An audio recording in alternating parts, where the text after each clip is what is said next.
সেয়েহে গৰম গৰম অৱস্থাত যেতিয়া লোহাত পিতা হয়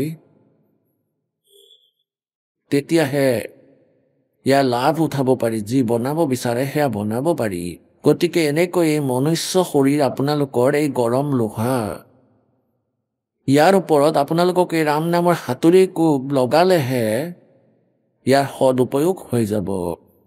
পাছত ই যদি ঠাণ্ডা হৈ পৰে, যিদিনাখন আপোনালোকে শৰীৰ ত্যাগ কৰিব, তাৰপাছত আৰু নহ'ব, পাছত ই বেকাতেৰা হ'ব, কোনোবা গাধৰ মুখৰ দৰে, কোনোবা কুকুৰৰ। সেয়া বেকাতেৰা মুখ হৈ যাব, এই সুন্দৰ শৰীৰো নাথাকিব। কোৱাৰ অৰ্থ এয়া যে এই মনুষ্য শৰীৰ থাকোঁতেই আমাৰ যি কৰিবলগীয়া আছে সেয়া কৰি ল'ব লাগে।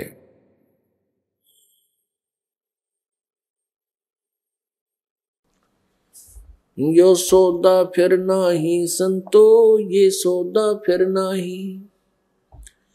लोहे जैसा ताव जात है, लोहे जैसा ताव जात है, काया दे सराही संतो, ये सौदा फिर नाही।